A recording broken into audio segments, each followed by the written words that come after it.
Бишкекте Санарип инсан долбоорунун ачылышы болуп өттү. Кыргыз интернет коомунун жетекчиси Талант Султановдун айтымында негизги басым айылдык жаштарга, мигранттарга жана аялдарга жасалат.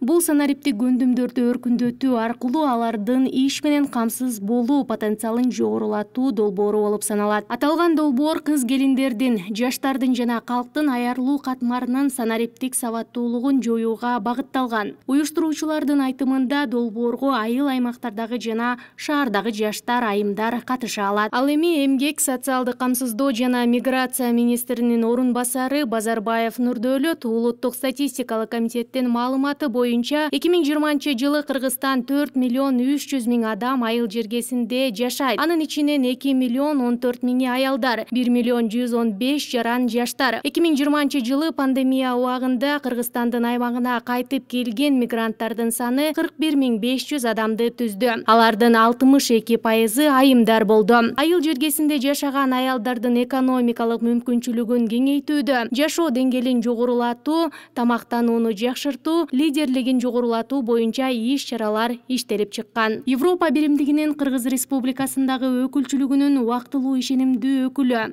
Раймонд Вингрис өз сөзүндө Кыргызстандын маданияты, салты өзгөчө. Кичинекей баланын манас айтканы мени таң калтырды. Жылуу кабыл алганыңарга рахмат. Экономика өлкөнүн өнүгүүсүндө маанилүү роль ойнойт. Профессионалдык тажрыйбада санариптик технологиялык жетишкендик өзгөчө орунда. Алдыдагы 2 жылда Санарип инсан долбоору менен тыгыз иштешебиз деп билдирди. Я очень рад принять участие в этом данном форуме.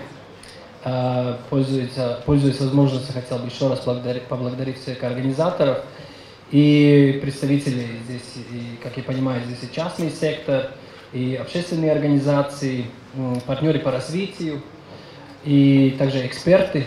Это, конечно, очень отрадно, что такая большая представительная публика сегодня на данном мероприятии.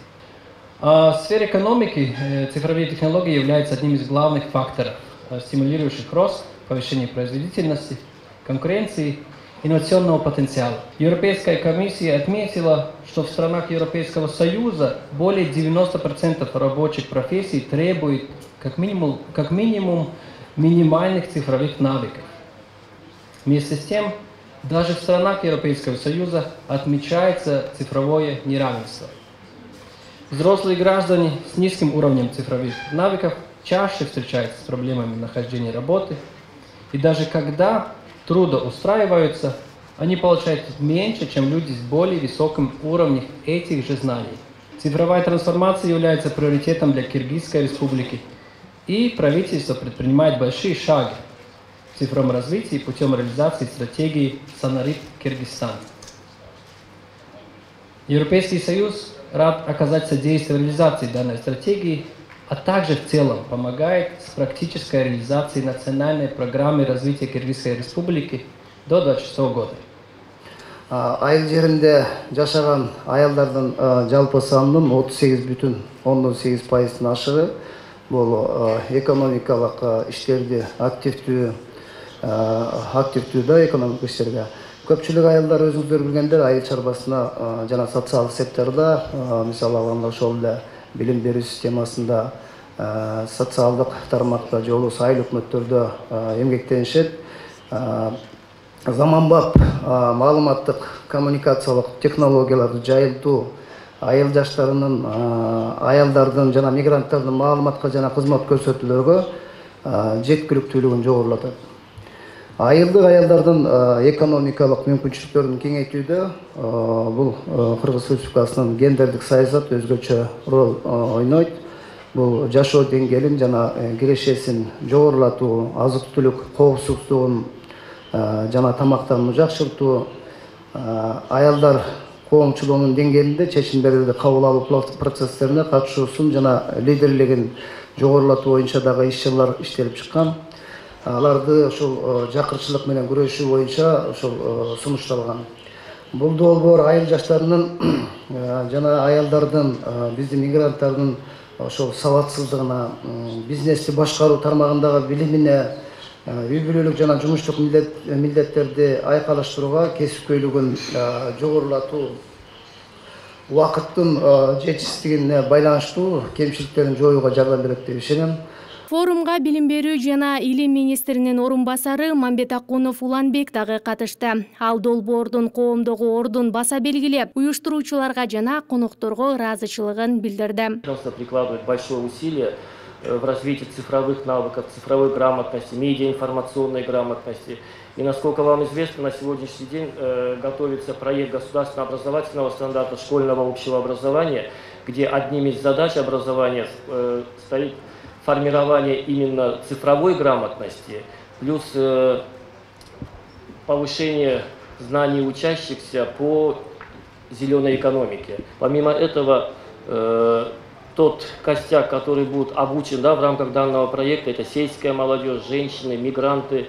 И вот, насколько мне известно, фонд инициативы Розы Тумбаевой тоже занимается повышением цифровой грамотности. Именно есть проекты 50+. И очень рад, что на сегодняшний день данный проект созвучен с тем, что делается в стране. И наша задача, честно говоря, обучить нашу молодежь, женщин, именно полезному использованию прикладных программ. Это может быть в домохозяйстве, в ведении бизнеса, в воспитании детей. Министерство образования на сегодняшний день разработал, цифровой паспорт. Цифровой паспорт для родителей, для молодых родителей, которые будут воспитывать своих детей и получать всю информацию от рождения до многих лет.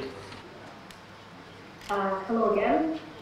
I'm very happy to be. Элеттик аялдардын билимге жеткиликтүүлүгүн камсыздоо, аларды жакырчылык менен күрөшүү боюнча долбоорлор сунушталган. Айыл жаштарынын, мигранттардын, аялдардын санариптик сабатсыздыгын жоюу зарыл. Учурда технологияларды өнүктүрүү жана жумушчу күчүнүн санариптик көндүмдөрү өлкөнүн экономикалык атаандаштыкта чечүүчү роль ойнойт деди. She Starts аялдардын ишкердигин өнүктүрүү коомдук фондунун директору Жадыра Балабасова санарип инсан долбоору Кыргызстанга көп жакшылыктарды алып келет. Анткени коомчулук бул проектке муктаж деп билдирди. Биринчи бөлүгүбүз аягына чыкты деп айтсак болот. Азыр болсо экинчи бөлүгү презентацияларга өтсөк деп сунуштайбыз.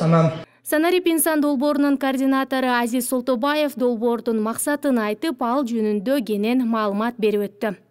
60% безработной молодежи в Кыргызстане проживает в сельской местности.